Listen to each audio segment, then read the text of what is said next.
FromSoftware have captured our hearts over the years with the absolute magnanimous amount of quality that they've been able to dump into their games. Whether it be the enchanting world of Dark Souls, the riveting combat in Sekiro, or the addictive exploration of Elden Ring, they have made sure that their games are covered from head to toe in overwhelmingly ludicrous ways to enjoy yourself. One of the biggest talking points and reasons that many flock to the Souls series though is because of, you know it, the boss fights.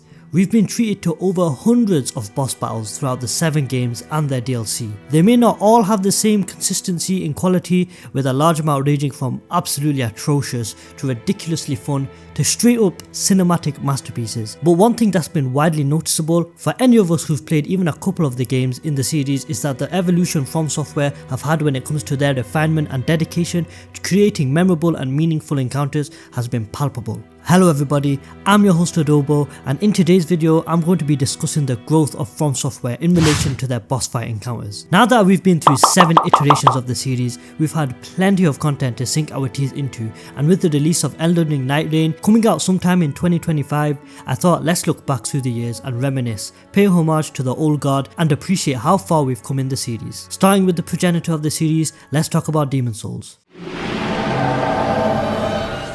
With Demon's Souls being released in 2009 for the PS3, it was the start of it all. The spark that would slowly but surely set the wheels in motion for a ridiculous lineup of bosses that the future had in store for us. It's very interesting to look back at the bosses from this game and see the vision that they were going for. However, at its core, Demon's Souls did lay the groundwork for FromSoftware's signature style, a blend of challenging encounters, intricate mechanics and atmospheric storytelling. The lineup in this game would be the shortest in the series if we were to include the mini-bosses from Sekiro, but each of them were distinct and placed well throughout the game. Now, the elephant in the room with Demon's Souls when it comes to their boss roster is that, yeah, a lot of them are gimmicky. For better or for worse, it's probably the most definitive feature about this game. While later games in the series would focus more heavily on fast-paced reactive combat, Demon's Souls often presented puzzles disguised as boss fights, a weak point that you'd have to work towards, or a specific strategy or playstyle that was created for players to funnel towards. Many fights had a certain formula to them, where once you crack the code, so to say, then you'd have the boss in your back pocket.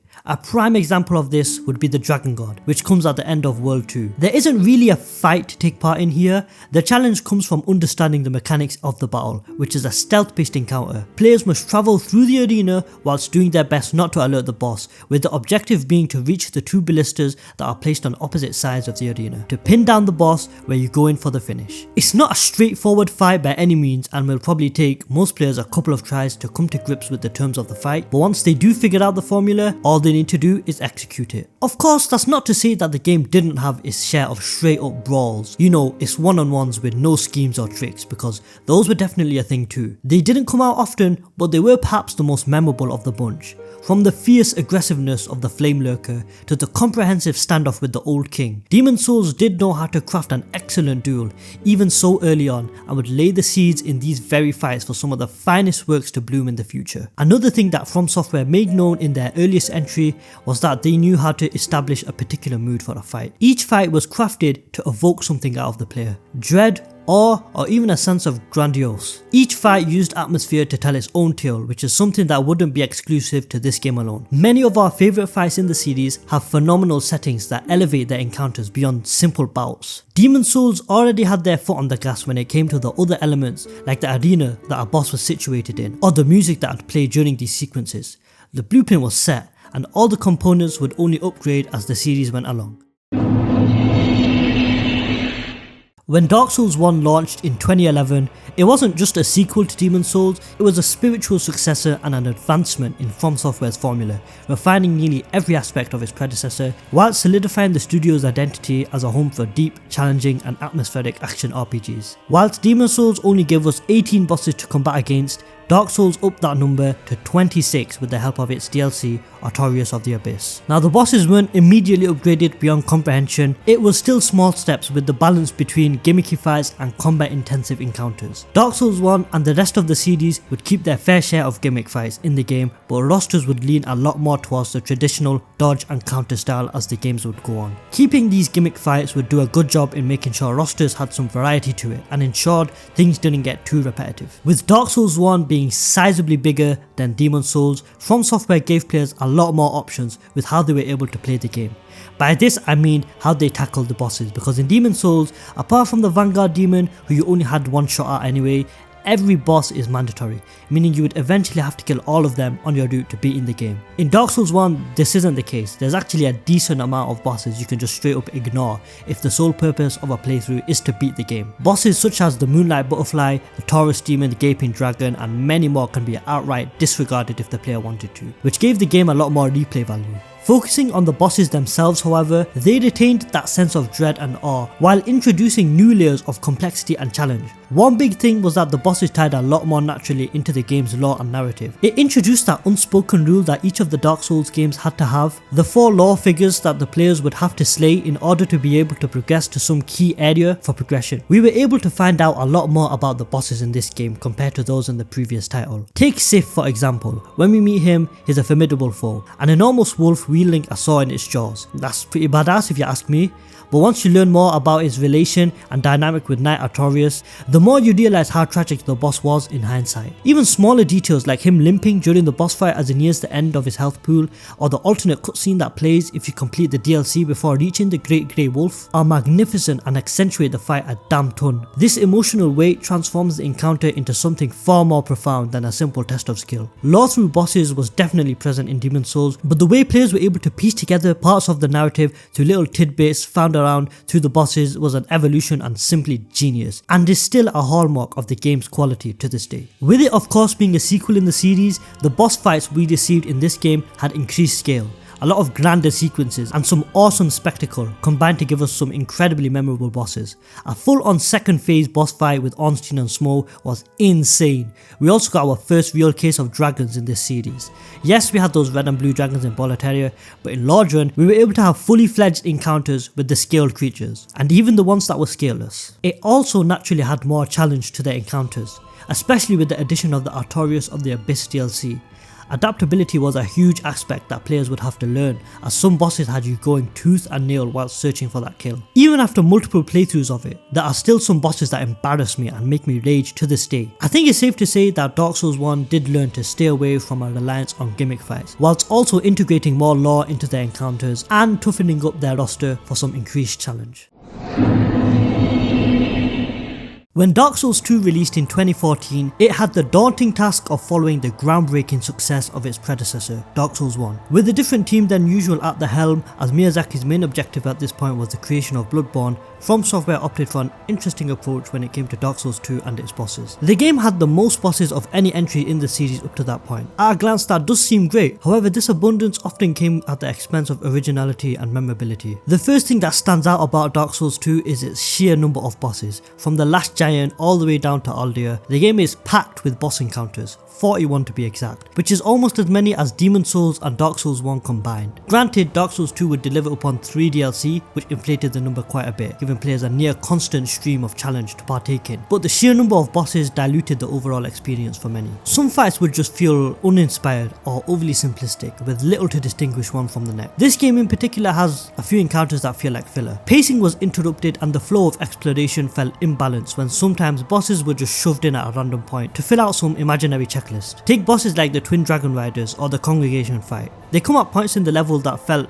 pretty unnecessary, and as a result they became that much more forgettable. Another thing was the overall quality of fights. Of course, it's a subjective topic, but in my opinion, with 41 bosses, this game had way too many encounters that were lacking or even just straight up bad. Even in the DLC, which is known for having the creme de la creme, there were still a few really bad eggs. Another thing is that the game had a little bit of an identity crisis, as it felt the game used the old knight in armor archetype one too many times. This wasn't a major problem for me in particular though, but I thought I'd just chuck it in there because it's definitely noticeable. Also, the reskins were another issue at times. I say at times in brackets because honestly some of them were quite fun. I enjoyed the old Dragon Slayer fight. The concept of fighting Ornstein on his lonesome is quite cool, but shit like the Belfry Gargoyles seems insane to me. They took the balance aspect of the Bell Gargoyles from Dark Souls 1 and said, watch this.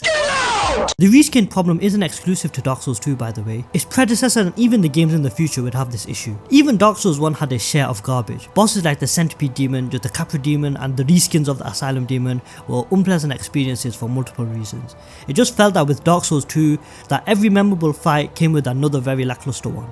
But it's not all doom and gloom. Even amidst the reskins and the randomly placed bosses, Dark Souls 2 does deserve credit as it did have a willingness to experiment. They had a couple of very interesting scenarios with their boss fights. Take the Flexile Century for one, a fight where you're trapped in a pirate ship with a terrifying conjoined creature whom you must defeat as the water leaking into the ship rises and severely hinders your movement. Another one would be the Executioner's Chariot, a battle where your objective is to crash the chariot and fight the undead horse in this long circular corridor as it circles around trying to run you over. Or one of my favourites, the Burnt Ivory King, a raid-like encounter in which players must recruit knights beforehand to help seal off portals that spawn additional enemies during the battle before engaging in a climactic 1v1 to end the fight. All of these can range from mediocre to brilliant, but you have to applaud the team for the creativity here. Even if I don't have the same exquisite joy in each fight, I still appreciate and respect how they try to give us fresh and meaningful encounters. And despite all of this, it's not like the game didn't have its bangers, because there were still a handful of those that were truly excellent and still stand the test of time. From the explosive and chaotic Dark Lurker to the elegant and mesmerizing Sir Olon. Some of Dark Souls 2's fights to this day are amongst the top that the series has to offer.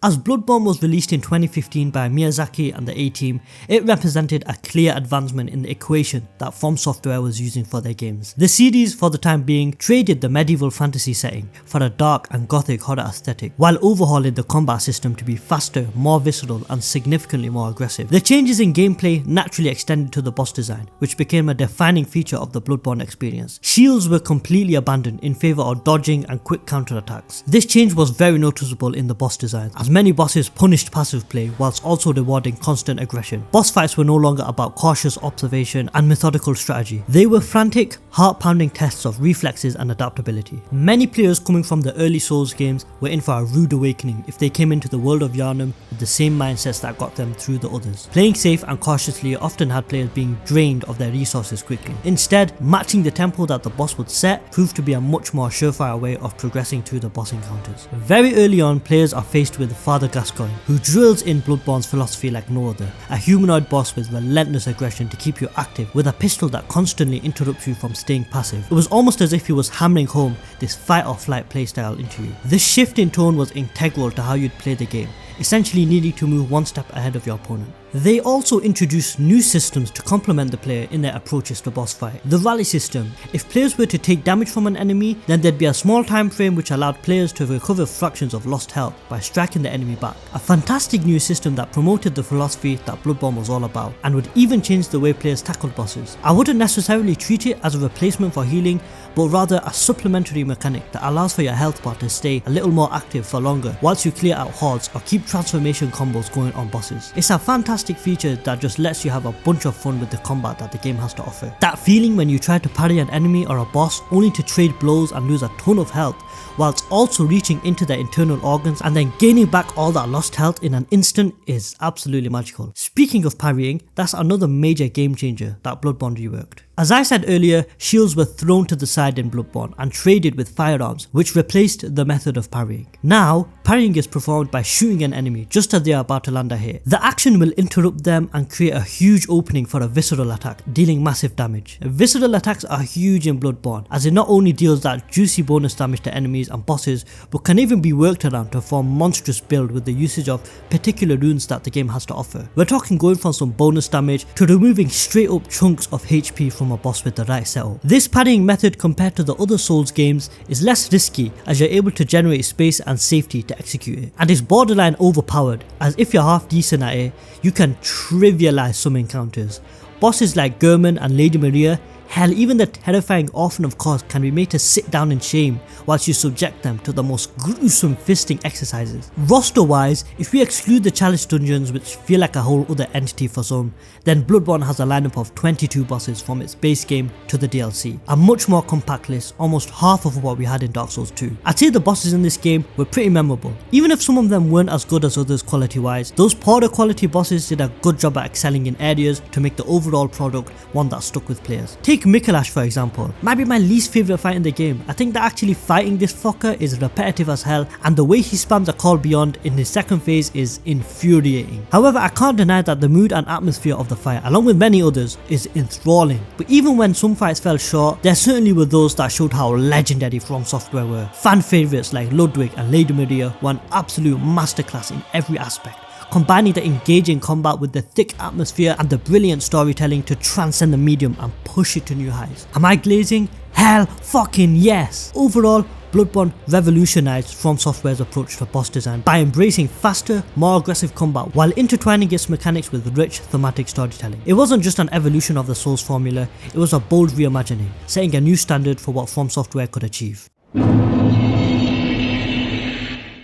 Dark Souls 3, the introduction for many and an absolute joy to play through each time. By the time this game came out, everybody knew what FromSoftware were about. Sure, it hadn't amassed the world like what we'd see later with Elden Ring, but the Soulsborne games now were known widely as a series of challenging, atmospheric and deeply rewarding games. With it of course being the chapter that followed from the divisive Dark Souls 2 and also being the game to close out the Dark Souls trilogy, fans were nervous and eager to see what From had in store for them. It had high expectations to meet, but ultimately would be a culmination of everything the series had learned about boss design, resulting in some of the most polished and unforgettable encounters in the franchise. In this entry, we'd see a lot of things from over the years brought up both physically and philosophically, as we'd see the ideologies from all the past titles beforehand become entangled as the game would go on. We'd see it all and more, from the atmospheric genius of Demon Souls, the skill-focused intensity of Dark Souls 1, the experimental creativity of Dark Souls 2, and the rampant aggressive nature of Bloodborne. Many fans would claim that the roster that Dark Souls 3 offered was the best, and even make this claim in the current day. You still have the shield and can play passive and strategical, but don't expect bosses to lie there and take it at the same time. Your player also moves a lot quicker now, which the devs accounted for, creating bosses that were designed to capitalize on this increased speed, requiring players to react quickly and aggressively. We also saw the presentation of the lineup stand out tremendously. Many bosses are accompanied by highly cinematic introductions to set the tone. Take Nameless King for example. He enters the fight dramatically by descending from the storm on the back of his wyvern, and I just remember my first time seeing this, I just looked onwards, stunned. I think it's one of the most visually striking moments in the game for sure. Even the arenas were excellent. Some reinforced the thematic relevance of a fight, whilst others gave some emotional weight to their encounters. My favourite in particular has to be the epic finale with the Soul of Cinder. The open, ash-covered field beneath a dying sun, emphasising the finality of the encounter and the fading world. It all just felt so perfect. But a standout component of this game had to be the music. Oh man, the music in Dark Souls 3 is so effing good. A plethora of excellent scores that were beautifully put together by the legendary Yuki Kitamura and Motoi Sakuraba. I can't emphasize how impactful these strings of sounds can get at times. I couldn't single out one in particular, it's just so peak across the board. Just to name a few, Abyss Watchers, Osiris, the Twin Princes, Gale, the Soul of Cinder, they all felt absolutely heavenly to listen to. It's like cold water after waking up at 3 AM levels of good. One underrated aspect of Dark Souls 3's boss lineup that they managed to pull off surprisingly well are the gank fights. Even to this day, gank fights are generally looked down upon in the Souls series. Many see it as a way to cheaply inflate the difficulty of a fight, and there definitely have been some cases where that statement rings true. However, when it came to Dark Souls 3, they absolutely nailed the times that they included ganks in their fights. They rarely felt unfair, as From included some pretty ingenious ways to balance out the fact that the odds were stacked against the player. In the battle against the Abyss Watchers, you're thrown into a room where it initially begins as a 1v1, until another Abyss Watcher rises, in which you're slowly being backed against a wall, and then another one rises and it's starting to seem ridiculous, almost like a Belfry Gargoyle situation. But then seeing that third Abyss Watcher go after the other two lights a spark beneath you, fueling you with excitement as you realise the fight is more like a battle royale now. It's clever and awesome, and not the only time they use their wits to impress us. In the battle against Sister Fried, you're pitted against a calm and easygoing boss at first in a narrowish arena, but once things transition to phase 2 and the father gets involved, things get hectic to say the least. The game accounts for this and extends the arena by making the sides more accessible, giving you space and time to work around the new duo, which is excellent. In the Ring City, your first boss is against the Demon Prince, with phase 1 being against the Demon in Pain and the Demon from below.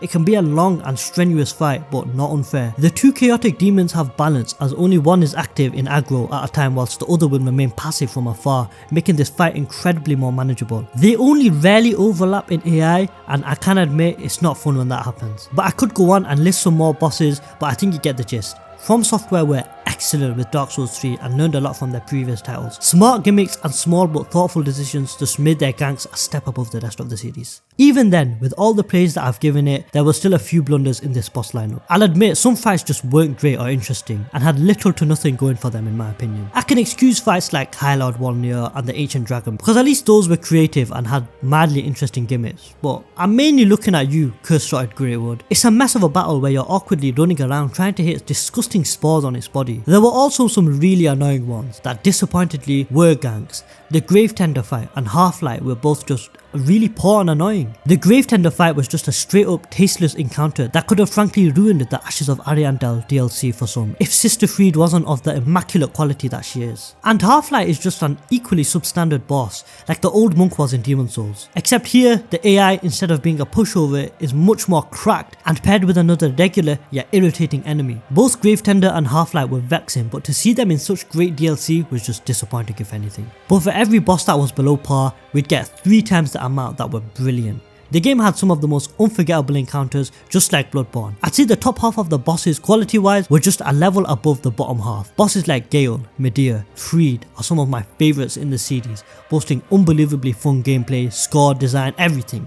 Even the ones I'd consider a tier below, Soul of Cinder, the Demon Prince, Pontiff, Champion Gundyr and more were all just a joy to go against and contributed immensely to why I think Dark Souls 2 is so replayable. I really believe this game set a standard for the bosses going forward. 3 years after the release of Dark Souls 3 came Sekiro, Shadows Die Twice in 2019. They departed from the stamina based combat system of the Soulsborne games. Sekiro introduced a streamlined yet highly challenging combat system that focused on precision, timing and mastery of technique. They built on the lessons learned from the Soulsborne games while carving out a distinct identity rooted in feudal Japanese aesthetic and intense swordplay. At its core, Sekiro wasn't just a game about overcoming tough enemies, it was a test of the player's ability to learn, adapt and master a system designed to punish sloppy play and reward disciplined execution. The boss fights were the ultimate expression of this design philosophy, pushing players to their limits with the relentless pacing and razor sharp mechanics and becoming some of the most intense and deeply rewarding encounters in FromSoftware's history. The combat system in Sekiro was a complete reinvention of FromSoftware's typical formula. Unlike the rest of the games in the series that hinged upon the usage of a player's stamina, Sekiro introduced the posture system, where both the player and enemies could be forced into a state of vulnerability by depleting their posture bar. This mechanic placed the emphasis squarely on parrying and precise timing,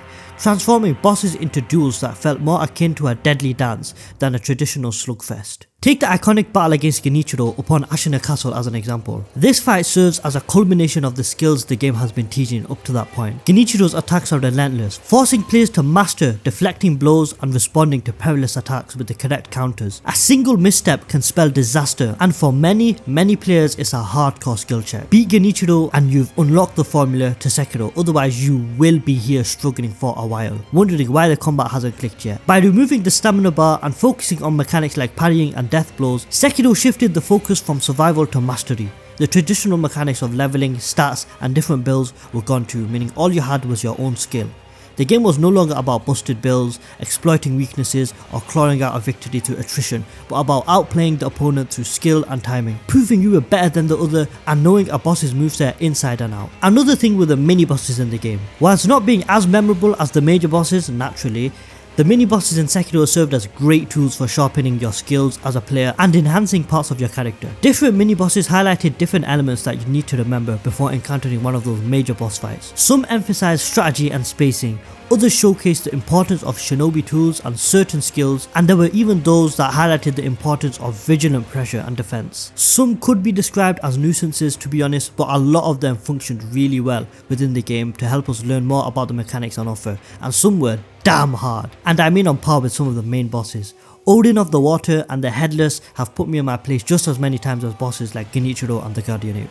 Seriously though, the posture system is so good. If Bloodborne's rally system made aggression an incentive, then the posture system in Sekiro pretty much makes it addictive. Instead of rolling away from attacks, players are encouraged to deflect blows at the perfect moment. A successful deflection not only prevents damage, but also deals a significant amount of posture damage to the enemy, turning defense into offense.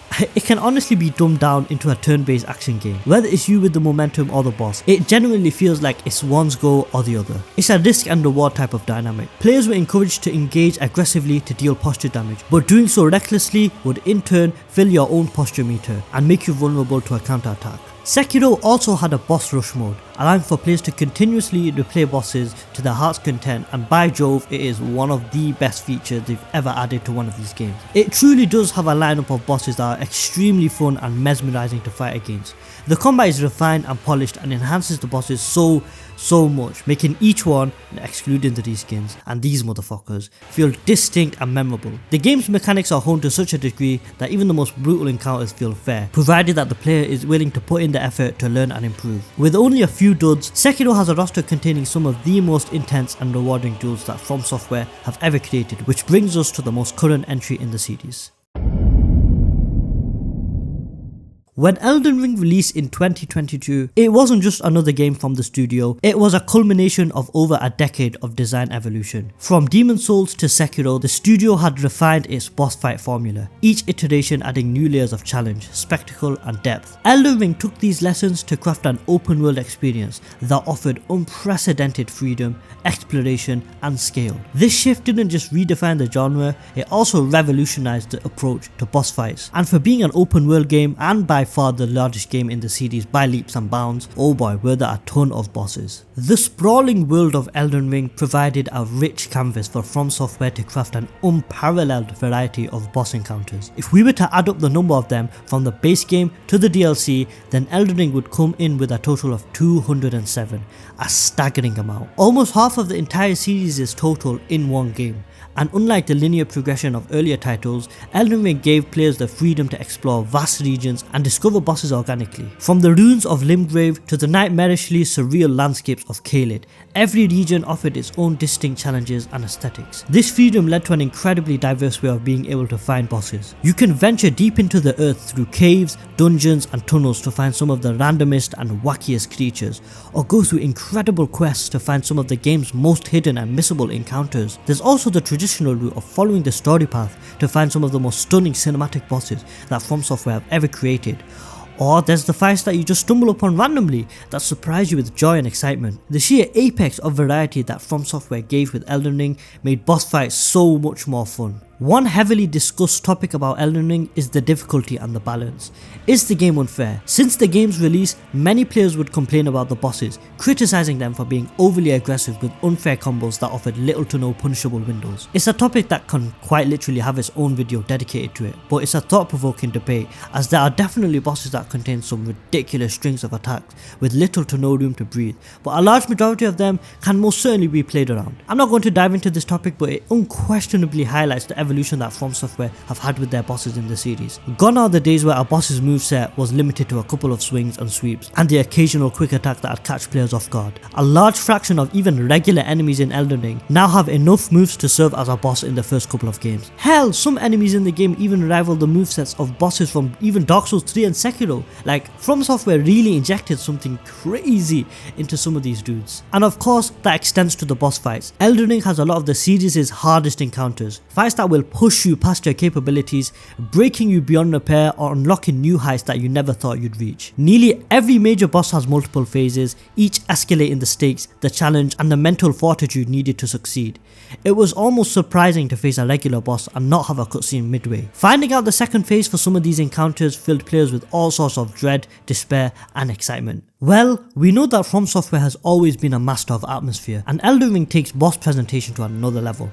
The sheer scale and spectacle of some of these fights rival the best that gaming has to offer, and is the pinnacle of what the studio has been developing for years and years. Bosses like Starscourge Radahn and Dragonlord Placidusax are so compellingly showcased to us that they transcend a simple boss fight. They feel like real-time events that we're partaking in. I mean, seriously, look at this shit, it's unbelievable. The narrative being thick with deep and wonderful writing made cutscenes cutscenes and revelations an absolutely mind-blowing experience to discover. The music was also spectacular as usual, and the sheer variety on offer when it came to the major boss fights was brilliant. It was everything FromSoftware excelled at, just put on a grander scale. By combining the studio's expertise in crafting challenging encounters with the freedom and variety of an open world structure, the game delivered a stunning array of bosses that appealed to players of all skill levels. From massive cinematic battles to the personal duels steeped in lore, Elden Ring perfected the art of variety while honouring the studio's legacy. It is a testament to the evolution of FromSoftware's design philosophy and a celebration of everything that makes its games unforgettable. But please, for the love of God, add an update introducing a boss rush mode. I'm